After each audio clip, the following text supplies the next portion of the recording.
malam, berkah dalam, dan bagaimana kabarnya? Baik, sehat ya. Pak Dus, dari mana ini? Oh, Giles ya. Hai, kayaknya bajunya baru. Semangat, terima kasih untuk semangatnya dalam menyanyi dan ketukannya. Ya, pas. Amin. Nah, bagaimana Injil hari ini? Kalau minggu yang lalu Yesus telah memperlihatkan kemutlakannya sebagai pemberi hidup. Dia menyatakan sebagai roti kehidupan. Injil hari ini menceritakan bagaimana perkataan Yesus tentang kemutlakan hanya ada dalam Dia itu telah mengguncangkan iman banyak murid. Perkataannya begitu keras.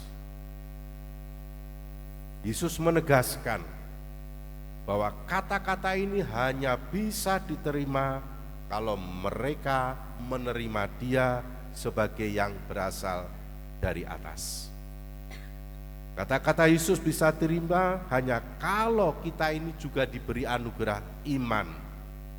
Dan anugerah iman bukan pemberian dunia, pemberian dari atas. Orang bebas menerima Dia, tetapi barang siapa menerima Dia akan memperoleh hidup yang kekal. Saudara-saudari yang terkasih, kalau Dia adalah kemutlakan dalam hidup ini, pemberi hidup, makanan dan minuman jiwa kita, minggu-minggu yang lalu kita mendengarkan ini, makan Dia berarti hidup, tidak memakan Dia berarti mati. Bagaimana kemutlakan Yesus ini bisa dijelaskan? Siapakah Dia sebenarnya sampai mempunyai peranan yang begitu mutlak dalam perkembangan hidup kita sebagai orang Katolik, sebagai manusia? Hanya Allah yang mutlak, dan tidak ada seorang pun dapat memainkan peranan yang mutlak itu selain Allah. Bagaimana Yesus mengatakan hal itu, mampu dan bisa mengatakan itu? Tidak mengherankan banyak murid yang tadi mulai mengundurkan diri, dan syukurnya adalah penggantinya ada di sini, masih akan berkembang. Kita harus melihatnya bagaimana. Seperti orang Yahudi, mereka yang mulai meninggalkan Yesus tidak percaya, bersungut-sungut. Dan lihat, ketika ada yang mengundurkan diri, ketika ada yang mulai menolak karena ketidakpercayaan, Yesus memberikan inspirasi kepada kita. Kadang-kadang kita kalau ditolak, ada yang mengundurkan diri, gak nyaman ya, lalu nego-nego, ngelobi dan sebagainya. Yesus yang tahu hal itu tidak menarik kembali kata-katanya, malahan Dia balik menantang mereka dengan suatu misteri yang lebih besar. Kalau kata-kata tadi sudah mengguncangkan imannya, bagaimana mereka jikalau melihat anak manusia naik ke tempat di mana sebelum Ia berada? Ini adalah kata-kata misteri yang lebih besar daripada perkataan Yesus yang dianggap keras tadi. Melihat Dia naik dari tempat di mana sebelumnya Ia berada. Apa maksud kata-kata ini? Dan mengapa hal ini pasti lebih mengguncangkan iman bagi para murid? Naik ke tempat di mana Dia sebelumnya berada, berarti adalah Dia akan berada kembali kepada Bapa dan masuk dalam kemuliaannya. Lalu mengapa hal ini bisa mengguncangkan iman para murid dan lebih besar guncangannya. Karena kita kemudian tahu naik itu terjadi melalui salib penyerahan dirinya.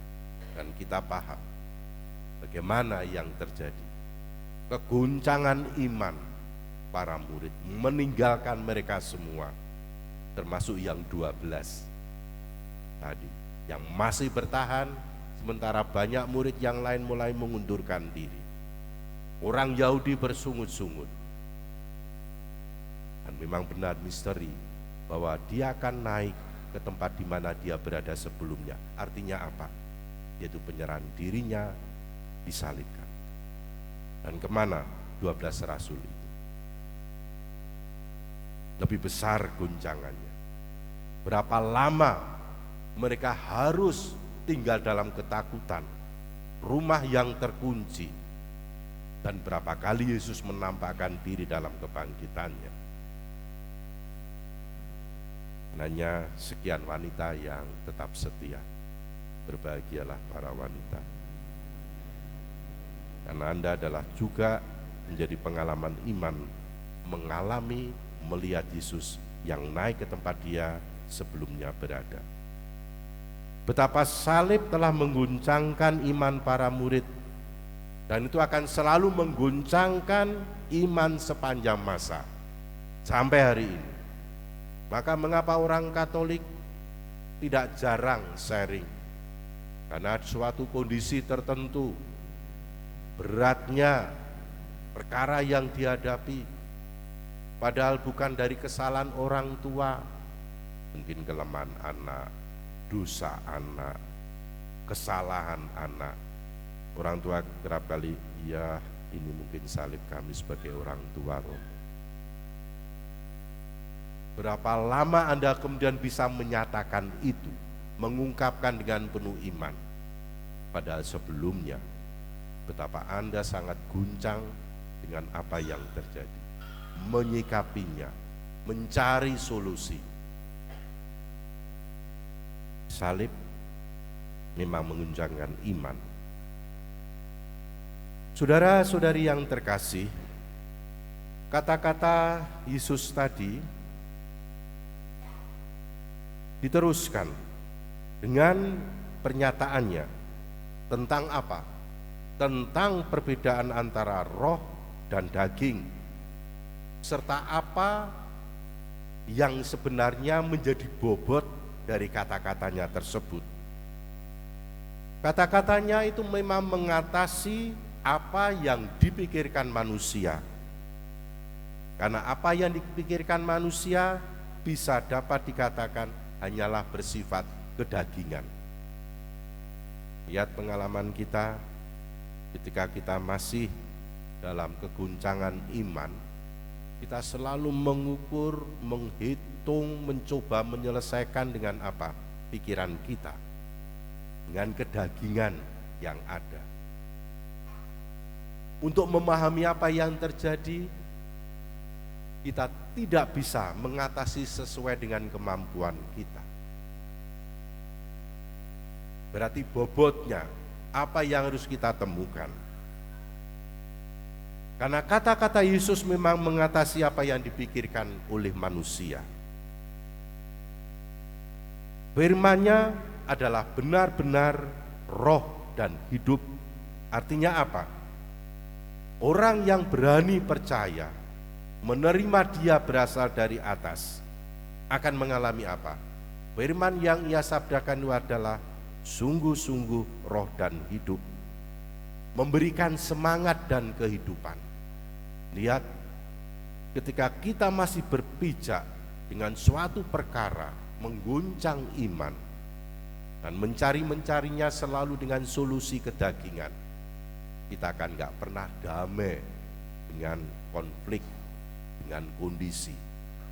Tapi ketika kita mulai menerima yang terjadi dengan anugerah dari atas, maka firman-Nya akan menuntun kita. Ada semangat baru, ada kehidupan. Anda bisa memperbaiki hubungan satu sama lain. Anda bisa memulihkan pengampunan, orang tua dengan anak.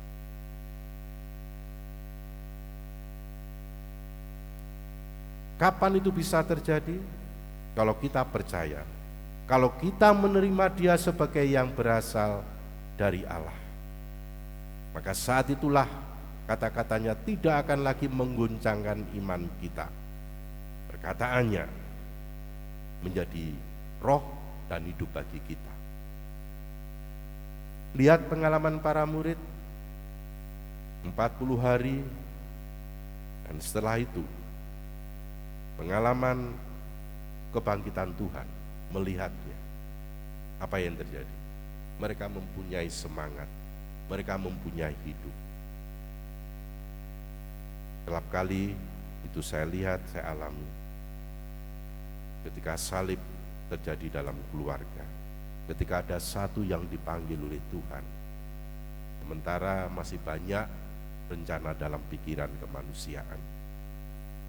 Saat ditinggal, saat yang pasangannya, saat yang anaknya, orang tuanya dipanggil Tuhan, ketika sudah menerima ini, maka dia menjadi semangat, dia mempunyai hidup. Apakah perkataannya masih mengguncangkan iman? Hari ini Tuhan bertanya, apakah kalian juga akan pergi meninggalkan? Petrus, kepada siapa kami akan pergi? Perkataanmu adalah perkataan yang hidup dan kekal. Semoga satu pekan ke depan pilihan iman kita ini menyertai. Berkat Tuhan bersama kita.